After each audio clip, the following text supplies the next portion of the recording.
ప్రేమ, బొంద అంతా బిజినెస్ బాబు. ఇక్కడ స్వార్థం లేనిదే ఏ బంధం పుట్టదు, ఏ బంధం పెరగదు. మనం పవిత్రమని పూజించే అమ్మకనం వెనక కూడా ఒక పక్కా కమర్షియల్ లెక్కుంది.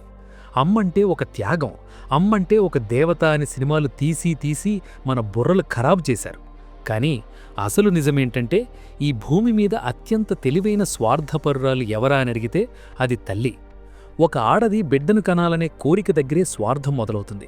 ఆ బిడ్డ నాకోసం పుట్టాలి, నా కడుపున పుట్టాలి, రేపొద్దున్న నేను ముసలిదాన్నయ్యాక నాకొక గొడుగులా ఉండాలి. ఇవన్నీ స్వార్థం కాకపోతే ఇంకేంటి? సరే, తల్లి చేసే త్యాగాలంటారా? అవన్నీ ఒక రకమైన ఇన్వెస్ట్మెంట్స్. చిన్నప్పుడు నీకన్నం పెట్టింది, నీ చదువు కోసం నగలమ్మింది అంటే అది నీ మీద ప్రేమతో కాదు, రేపు నువ్వొక పెద్ద పొజిషన్కి వెళ్ళి తన పేరు నిలబెడతావని, సమాజంలో తనకి గౌరవం వస్తుందని. ఇవంతా వాళ్లకి తెలియకుండానే జరుగుతాయి. నువ్వు ఆ ప్లాన్ ప్రకారం నడుచుకోకపోతే చూడు, ఆ తల్లి కళ్లలో అగ్ని జ్వాలలే. ఇంకా నిన్ను కన్నందుకు నేను నన్ను చెప్పుతో కొట్టుకోవాలి అనే డైలాగ్ విన్నావా? అంటే అర్థమేంటి? తను నీ మీద పెట్టిన ఇన్వెస్ట్మెంట్ ఫెయిల్ అయిందని ఆమె ఏడుపు, తన కలలు నీ ద్వారా నెరవేరలేదని ఆమె ఆక్రోశం. మరక్కడ నీ ఇష్టం ఏమైపోయింది? నీ లైఫ్ ఏమైపోయింది? నీకంటూ ఒక పర్సనాలిటీ ఉంటుందని ఆమె ఎందుకు గుర్తించదు? ఎందుకంటే నువ్వు ఆమెకొక ప్రాణం కాదు, ఒక ప్రాపర్టీవి. చాలామంది తల్లులు తమ పిల్లల జీవితాల్ని కంట్రోల్ చేయడంలో ఒక సైకో ఆనందాన్ని పొందుతారు. నీకు ఏ డ్రెస్ కావాలో తనే డిసైడ్ చేయాలి, నువ్వు ఏ చదువు చదవాలో ఆమె డిసైడ్ చేస్తుంది, చివరకు నువ్వు ఎవరితో పడుకోవాలో ఎవరిని పెళ్లి చేసుకోవాలో కూడా ఆమె పెత్తనమే. దీన్ని ప్రేమంటారా? ఇది పక్కా ఎమోషనల్ బ్లాక్మెయిల్. నేను నీకోసం అన్నీ చేశాను, నువ్వు నాకోసం ఇది చేయలేవా అని అడిగే ప్రతి తల్లి ఒక డీల్ మాట్లాడుతోంది. ప్రేమలో డీల్స్ ఉండవు బాబు, కానీ ఇక్కడ ప్రతి అడుగులో ఒక కండిషన్ ఉంటుంది. ఆమె చెప్పినట్టు వింటే నువ్వు మంచి కొడుకువి, ఆమె పద్ధతికి ఎదురు తిరిగితే నువ్వు వెధవవి. అంటే అక్కడ ప్రేమ అనేది నువ్వు ఆమెకిచ్చే ఒబీడియన్స్ మీద ఆధారపడి ఉంటుంది. దీన్నే కదా స్వార్థం అంటారు. చరిత్రలో చూసినా పురాణాల్లో చూసినా ఈ కన్నతల్లి స్వార్థం కనిపిస్తూనే ఉంటుంది. కైకేయిని చూడు, తన కొడుకు భరతుడు రాజు కావాలని రాముణ్ణి అడవులకు పంపింది.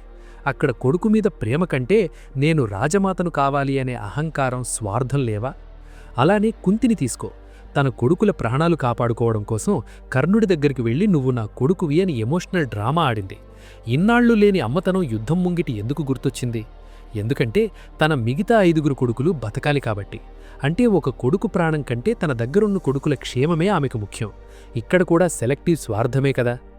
సమాజం మనల్ని భయపెట్టిస్తుంది, అమ్మ గురించి తప్పుగా మాట్లాడితే నరకానికి పోతావు అని. అందుకే ఎవరూ నోరు విప్పరు. కానీ లోపల ప్రతి కొడుకు, ప్రతి కూతురు ఒక పాయింట్ దగ్గర తల్లి పెత్తనాన్ని భరించలేక ఉక్కిరిబిక్కిరవుతూనే ఉంటారు.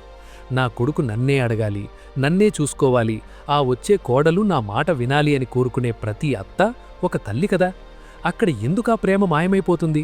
ఎందుకంటే అక్కడ అధికారం ముఖ్యం. తన కొడుకు మీద తనకున్న గ్రిప్పు పోతుందనే భయం అది. ఆ భయంలోంచే గొడవలు మొదలవుతాయి.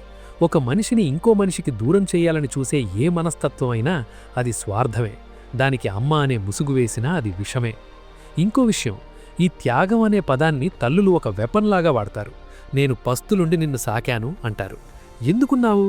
అది నీ బాధ్యత. ఒక ప్రాణాన్ని భూమి మీదకు తెచ్చినప్పుడు వాడిని పెంచడం నీ కర్తవ్యం.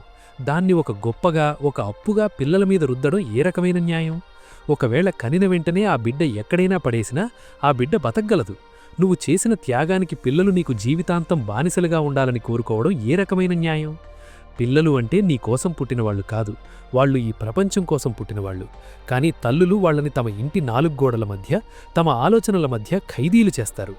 చాలామంది తల్లులు తమ పర్సనల్ లైఫ్లో ఫెయిల్ అయినప్పుడు ఆ ఫ్రస్ట్రేషన్ అంతా పిల్లల మీద చూపిస్తారు. మొగుడు సరిగ్గా చూసుకోకపోతే ఆ కోపాన్ని పిల్లల్ని అతిగా కంట్రోల్ చేయడం ద్వారా సాటిస్ఫై చేసుకుంటారు. నాకు ఎవ్వరూ లేరు, నువ్వే నా సర్వస్వం అని పిల్లల మీద ఒక ఎమోషనల్ బరువును మోపుతారు. ఆ బరువు మొయ్యలేక పిల్లలు తమ సొంత ఇష్టాలను చంపుకుని అమ్మ కోసం బతుకుతుంటారు. ఇదొక రకమైన స్లో పాయిజన్. ఒక మనిషి ఎదుగుదలని ఆపే ప్రతీదీ క్రైము. తల్లి ప్రేమ పేరుతో జరిగే ఈ క్రైమ్ గురించి ఎవ్వరూ మాట్లాడరు. బిడ్డ పుట్టినప్పుడు తల్లికి కలిగే ఆనందం వెనక కూడా ఒక సైకాలజీ ఉంది. ఇక మీదట నా మాట వినే ఒక ప్రాణం ఉంది, నాకంటూ ఒక తోడు దొరికింది అనే సెల్ఫ్ సెంట్రిక్ ఆలోచన అది. నువ్వు ఎప్పుడైతే ఎదగడం మొదలు పెడతావో, ఎప్పుడైతే నీకంటూ ఒక సొంత ఆలోచన వస్తుందో, అప్పట్నుంచే తల్లికి నీకు మధ్య యుద్ధం మొదలవుతుంది. ఎందుకంటే నీకు రెక్కలు రావడం ఆమెకిష్టం ఉండదు. నువ్వు ఎగిరిపోతే ఆమె ఒంటరైపోతుంది. అందుకే ప్రేమ అనే దారంతో నీ కాళ్లని కట్టేస్తుంది. ఆ దారం తెంచుకోవాలని చూస్తే ద్రోహి అని ముద్ర వేస్తుంది. ఈ ప్రపంచంలో ఏదీ ఫ్రీగా రాదు. తల్లి ప్రేమ కూడా అంటే దానికి నువ్వు నీ వ్యక్తిత్వాన్ని మూల్యంగా చెల్లించాలి. ఆమె చెప్పినట్టు ఆడితే ఆమె దేవత, లేదంటే ఆమె ఒక సాధారణ మనిషి కంటే ప్రమాదకరంగా మారుతుంది. పురాణాల్లో తల్లి కోసం తండ్రిని చంపిన పరశురాముణ్ణి గొప్పగా చెప్తారు. కాని తన స్వార్థం కోసం కొడుకుని బలి ఇచ్చే తల్లుల గురించి ఎందుకు మాట్లాడరు? ఈ గ్లామరైజ్డ్ అమ్మతనం వెనకున్న అసలు రహస్యం భయం. సమాజం ఏమనుకుంటున్నో అనే భయం, ఒంటరితనం అనే భయం. ఈ భయాల్ని కప్పిపుచ్చుకోవడానికి వాడే రంగుల పేరే మమకారం. ఒక తల్లి తన బిడ్డను తనకంటే గొప్పగా చూడాలని కోరుకుంటుంది అంటారు. కాని నిజానికి అది తన కంట్రోల్లో ఉన్నంతవరకే సాధ్యం.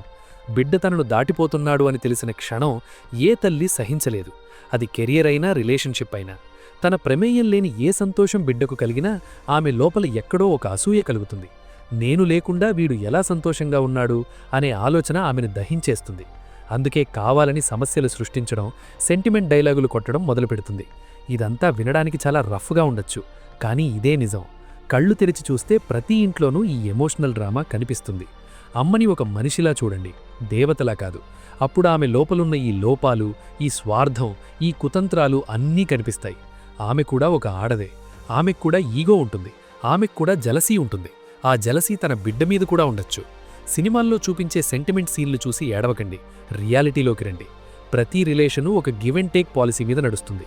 అమ్మ ప్రేమ కూడా దానికి మినహాయింపు కాదు. ఆమె నీకు జన్మనిచ్చింది నిజమే, కానీ అది ఆమె కోరిక కోసం. నువ్వు అడిగితే ఇవ్వలేదు కదా, మరామె చేసిన దానికి నువ్వెందుకు బానిసగా ఉండాలి? కృతజ్ఞత ఉండాలి, కానీ అది నీ బతుకుని బలి ఇచ్చేంతగా ఉండకూడదు. ఈ లోకంలో ఎవరి స్వార్థం వాళ్లది. తల్లిది కూడా అంటే. ఆ స్వార్థాన్ని గుర్తించు, ఆ మాయలోంచి బయటపడు. అప్పుడే నీ లైఫ్ నీ చేతుల్లోకొస్తుంది. లేదంటే అమ్మ అనే బ్రాండ్కి నువ్వు ఒక బానిసవు మాత్రమే.